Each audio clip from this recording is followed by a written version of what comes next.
नमस्कार, श्री स्वामी समर्थ. मी शर्मिला. माझ्या हे यूट्यूब चॅनेलमध्ये माझ्या सगळ्या गोड यूट्यूब फॅमिलीचं अगदी मनापासून स्वागत करते. आजचा दिवस तुम्हाला खूप छान आणि सुखाचा जाऊ ही स्वामी महाराजांच्या चरणी प्रार्थना करते आणि आपल्या आजच्या या नवीन व्हिडिओला सुरुवात करते. आज 30 डिसेंबरला आहे या वर्षातील शेवटची पुत्रदा एकादशी. पुत्रदा एकादशी ही वर्षातून 2 वेळा येते आणि ही पुत्रदा एकादशी आपल्या मुलाबाळांच्या उज्ज्वल भविष्यासाठी, पुत्रप्राप्तीसाठी, संतानप्राप्तीसाठी अत्यंत महत्त्वाची तिथी मानली जाते. सध्या पौष महिना चालू आहे आणि पौष महिन्याच्या शुभ पंधरवड्यात येणाऱ्या एकादशीला पुत्रदा एकादशी असं मानलं जातं. तसेच या एकादशीच्या नावाप्रमाणे हे व्रत मुलांच्या सुख आणि समृद्धीसाठी समर्पित आहे. आज 30 डिसेंबर 2025 रोजी येणारी एकादशी धार्मिक दृष्टिकोनातून अत्यंत फलदायी आणि महत्त्वाची मानली जाते. या पुत्रदा एकादशीचं व्रत केल्याने भक्तांच्या सर्व सांसारिक आणि आध्यात्मिक इच्छा पूर्ण होतात, तसा आपल्या शास्त्रामध्ये सांगितलं गेलेलं आहे. या दिवशी मनोभावे भगवान विष्णूंची पूजा केल्याने जीवनातील सर्व नकारात्मकता दूर होते, घरात शांती आणि आनंद येतो. हे व्रत केल्याने फक्त इच्छा मनोकामना पूर्ण होतात एवढंच नाही, तर भगवान विष्णू यांचे विशेष आशीर्वाद प्राप्त होत असतात. या व्रताने मुलांच्या सर्व समस्या देखील दूर होतात. हे व्रत केवळ मुलांच्या गर्भधारणेसाठीच नाही, तर ज्या पालकांना आधीच मुलं आहेत त्यांच्यासाठी देखील अत्यंत फायदेशीर मानले जाते.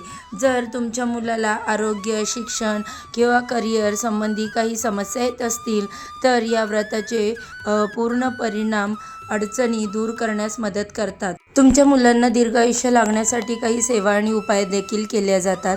आज या व्हिडिओमध्ये मी तुम्हाला एक अतिशय प्रभावी असा उपाय सांगणार आहे. आज वर्षातील शेवटची पुत्रदा एकादशी आहे. तुम्ही उपवास नाही केला तरी चालेल, पण संध्याकाळी मुलांसाठी इथे लावा एक असा दिवा. हा दिवा लावल्याने मुलांचे सर्व दोष, संकट, विघ्न, अडचणी दूर होऊन आपल्या मुलांची अभ्यासात प्रगती होते, नोकरीमध्ये भरभरून यश मिळते, मुलांच्या सर्व इच्छा मनोकामना पूर्ण होतात. तर असा हा दिवा कुठे लावायचा, कोणत्या वेळेत लावायचा, या संपूर्ण एकादशीची माहिती आज या व्हिडिओमध्ये मी तुमच्यासोबत शेअर करणार आहे. त्यामुळे व्हिडिओ स्किप न करता शेवटपर्यंत नक्की पहा. चॅनेलवरती पहिल्यांदा नवीन आला असाल तर सबस्क्राईब करा आणि माहितीपूर्ण व्हिडिओ पाहण्यासाठी बेल आयकॉनला प्रेस करा, म्हणजे जेव्हा पण मी माझ्या चॅनेलवरती नवीन व्हिडिओ अपलोड करेल त्याचे नोटिफिकेशन सर्वात आधी तुम्हाला मिळेल आणि तुम्ही एक पण व्हिडिओ मिस करणार नाही. आज या व्हिडिओमध्ये मी तुम्हाला जो उपाय सांगणार आहे तर हा उपाय आपल्याला आज मंगळवारी पुत्रदा एकादशीला संध्याकाळी करायचा आहे. आज संध्याकाळी प्रत्येक आईने किंवा वडिलांनी आपल्या मुलांच्या उज्ज्वल भविष्यासाठी, उत्तम प्रगतीसाठी, मुलांच्या सर्व इच्छा मनोकामना पूर्ण होण्यासाठी हा उपाय आवर्जून करायचा आहे. पहा, काही दिवसांचे महत्त्व हे खूप जास्त असते. आपल्या पूर्ण प्रगतीवरती या गोष्टी परिणाम करत असतात आणि पुत्रदा एकादशीला आपण जे काही उपाय मुलांसाठी करतो तर त्या उपायांचं आपल्याला निश्चितच फळ प्राप्त होतं.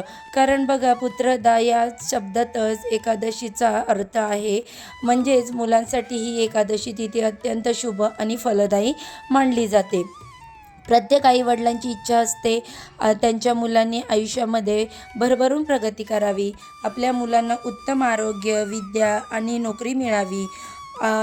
बघा, शास्त्रानुसार पुत्रदा एकादशीचं व्रत करून उपाय केल्याने किंवा काही सेवा केल्याने मुलांमधील सर्व विघ्न, संकट जे आहेत ते दूर होतात आणि हा उपाय इतका प्रभावी आहे की हा उपाय तुम्ही आज संध्याकाळी मुलांसाठी केला तर मुलांचे नशीब देखील पलटू शकते. कारण ही पुत्रदा एकादशी मुलांच्या उज्ज्वल भविष्यासाठी, संतती सुखासाठी अत्यंत महत्त्वाची तिथी मानली गेली आहे. सध्याच्या धावपळीच्या जीवनामध्ये प्रत्येक आईवडिलांना आपल्या मुलींची खूप काळजी असते. आपल्या मुलांनी खूप शिकावं, त्यांना प्रत्येक क्षेत्रामध्ये यश मिळावं. आपली मुलं ही कोणत्याही क्षेत्रामध्ये मागे राहता कामा नये किंवा आपल्या मुलांवरती कोणतेही संकट, विघ्न येऊ नये त्यांच्या जीवनातील सर्व संकट अडचणी दूर व्हाव्यात यासाठी हे उपाय जे आहेत ते आपल्याला करायचे आहेत. जर तुमच्या घरामध्ये लहान मुलं असतील, खूप चिडचिड करत असतील, हट्टीपणा करत असतील, सांगितलेली कोणतीच गोष्ट ऐकत नसतील, तर मग तुमची मुलं सतत आजारी पडत असतील, अशा अनेक प्रकारची संकटं त्यांच्या जीवनात येत असतील, मोठी मुलं असतील परंतु त्यांना शिक्षणामध्ये यश मिळत नसेल, त्यांचा अभ्यासात मन लागत नसेल, किंवा मग तुमच्या मुलांना काही वाईट व्यसन लागलं असेल, शिकलेली मुलं मुली आहेत परंतु त्यांना मनासारखी नोकरी मिळत नाही, किंवा मुलांच्या अभ्यासामध्ये प्रगती होत नाही, तर बघा तुम्हाला पाहिजे तसं यश मिळत नसेल मुलांना, आणि याच्या अनेक समस्या ज्या आहेत त्या दूर करण्यासाठी प्रत्येकाने आज पुत्रदा एकादशीला हा उपाय जो आहे तो संध्याकाळी करायचा आहे. असा हा दिवा जो आहे तो आपल्या मुलांसाठी लावायचा आहे. दिवा हा बुद्धीचे, ज्ञानाचे प्रतीक आहे, आणि पुत्रदा एकादशीला हा दिवा लावल्यामुळे मुलांची बुद्धी आणि ज्ञानामध्ये वाढ होते. तसेच बघा मुलांच्या जीवनामध्ये सकारात्मक ऊर्जा जी आहे ती सुद्धा निर्माण होते. मुलांच्या आयुष्यात जो काही अंधार आहे तर तो अंधार दूर होतो, आणि म्हणून संध्याकाळी आपण हा उपाय करणार आहोत. उपाय करण्यासाठी तुम्हाला सर्वप्रथम तुमच्या देवघरामध्ये जो दिवा लावता तो दिवा लावून घ्यायचा. धूप दीप अगरबत्ती लावून वातावरण प्रसन्न करायचं. तुळशीपाशी सुद्धा तुम्हाला एक शुद्ध गाईचा तुपाचा दिवा लावायचा, कारण एकादशी व्रत हे तुळशीच्या पूजेशिवाय अपूर्ण मानलं जातं, म्हणून तुम्हाला तुळशीपाशी सुद्धा दिवा लावायचा. यानंतर या उपायाला सुरुवात करायची. आता उपाय करण्यासाठी तुम्हाला एक मातीची पणती घ्यायची, किंवा मग तुम्ही एक कणकेचा दिवा घेतला तरी सुद्धा चालेल. बघा ज्योतिषशास्त्रानुसार कणकेचा दिवा हा सर्वश्रेष्ठ मानला जातो, म्हणून शक्य असेल तर कणकेचा दिवा घ्या. कणकेचा दिवा घेणं शक्य नसेल, तुमच्याकडे वेळ नसेल, तर तुम्ही साधी मातीची पणती घेतली तरी चालेल, कारण मातीचा दिवासुद्धा अतिशय पवित्र मानला जातो. पंचतत्वापासून हा दिवा बनवला जातो किंवा बनवला गेला आहे, त्यामुळे सकारात्मक लहरी यामध्ये जास्त असतात. यानंतर या दिव्यामध्ये दुहेरी कापसाची वात लावायची, शुद्ध गाईचं तूप घालायचं यामध्ये, आणि यामध्ये बघा एक प्लेट घेऊन त्यामध्ये तो दिवा ठेवायचा, आणि तो दिवा तुम्हाला तुमच्या देवघरासमोर ठेवून प्रज्वलित करायचा. प्रज्वलित केल्यानंतर दिवा यामध्ये चिमूटभर काळे तीळ टाकायचे. काळे तीळ हे मुलांच्या जीवनातील सर्व अडथळे दूर करतात, आणि म्हणून जी काळे तीळ असतात ते चिमूटभर टाकायचे. दिवा प्रज्वलित करून तिथेच तुमच्या देवघरासमोर एक आसन टाकून बसायचं, आणि तुम्हाला 21 वेळा किंवा 108 वेळा ओम नमो भगवते वासुदेवाय नमः या मंत्राचा जप करायचा आहे. यानंतर दोन्ही हात जोडून भगवान विष्णूंना प्रार्थना करायची आहे. तुमच्या मुलांचं नाव घ्यायचं, आणि तुमच्या मुलांच्या आयुष्यात ज्या काही समस्या आहेत त्या दूर करण्यासाठी होण्यासाठी मनोमन प्रार्थना करायची. या उपायामुळे मुलांच्या बुद्धीला चालना मिळते. मुलांच्या नोकरीत व्यवसायात ज्या अडचणी असतील त्या दूर होतात.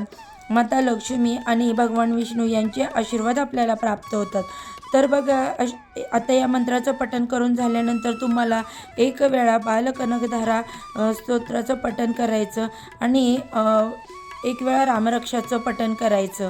या दोन्ही सेवा मुलांच्या उज्ज्वल भविष्यासाठी आणि प्रगतीसाठी अत्यंत महत्त्वाच्या सेवा आहेत, त्यामुळे तिथे देवघरासमोर बसून तुम्हाला या सेवा करायच्यात. आणि यानंतर हा दिवा तुम्हाला तिथेच देवघरासमोर ठेवायचा, किंवा देवघरामध्ये ठेवायचा, किंवा जिथे तुमची मुलं अभ्यास करतात तिथे टेबलवरती हा दिवा ठेवायला जागा असेल तर तिथे ठेवून द्यायचा. जोपर्यंत हा दिवा जळत आहे तोपर्यंत जळू द्या. दिवा शांत झाल्यानंतर त्या दिव्यामध्ये असणाऱ्या वस्तू निर्वाल्यामध्ये ठेवायच्या, आणि मातीची पणती असेल तर स्वच्छ करून पुन्हा वापरासाठी घेऊ शकता. कणकेचा दिवा असेल तर तो निर्माल्यामध्ये तुम्ही टाका, किंवा मग एखाद्या मोठ्या झाडाखाली नेऊन ठेवा, त्यामुळे तिथे असणारे पक्षी, कीटक, मुंग्या तो दिवा खाऊन जातील. त्याचबरोबर आज पुत्रदा एकादशी चुकूनही भात बनवू नका, कारण एकादशीला भात हा वर्ज्य असतो. व्रत केलेलं नसेल तरी तुम्हाला तांदूळ जो आहे तो घरामध्ये करायचा नाही. या दिवशी तांदळाचं सेवन करू नये. जर आपण हा नियम पाळला तर आपल्याला या एकादशीचं पुण्यफळ प्राप्त होतं. म्हणून तुम्ही हा एक नियम आहे तो आवर्जून पाळा. त्याचबरोबर आज तुळशीला चुकूनही जल अर्पण करू नका किंवा तुळशीला स्पर्श करू नका. तुळशीपाशी दिवा लावताना तुम्हाला साईडला न स्पर्श करता दिवा लावायचा. आणि कारण बघा आज माता तुळशीचं व्रत असतं आणि ती आपल्या हरीसाठी व्रत करत असते आणि त्या व्रतामध्ये आपल्यामुळे कोणत्या अडचणी अडथळे येऊ नये म्हणून तुळशीला स्पर्श केला जात नाही. म्हणून तुम्ही हा एक नियम जो आहे तो पाळायचा आहे. आणि अशा पद्धतीने संध्याकाळी प्रत्येक आईने किंवा वडिलांनी आपल्या मुलांसाठी हा उपाय नक्की करायचा आहे. अत्यंत सात्विक आणि प्रभावी असा उपाय आहे. हा उपाय जर तुम्ही केला तर 100% तुमच्या मुलांच्या आयुष्यात ज्या काही समस्या आहेत त्या नक्कीच दूर होतील. तर ही अत्यंत महत्त्वपूर्ण माहिती मला तुमच्यापर्यंत पोहोचवायची होती. व्हिडिओमध्ये सांगितलेली माहिती तुम्हाला थोडी जरी हेल्पफुल वाटली असेल तर व्हिडिओला लाईक करा, चॅनेलला सबस्क्राईब करा आणि असेच नवनवीन माहितीपूर्ण व्हिडिओ पाहण्यासाठी बेल आयकॉनला प्रेस करा. चला तर मग आजच्या व्हिडिओचा इथे सेंड करते. सर्वांना श्री स्वामी समर्थ.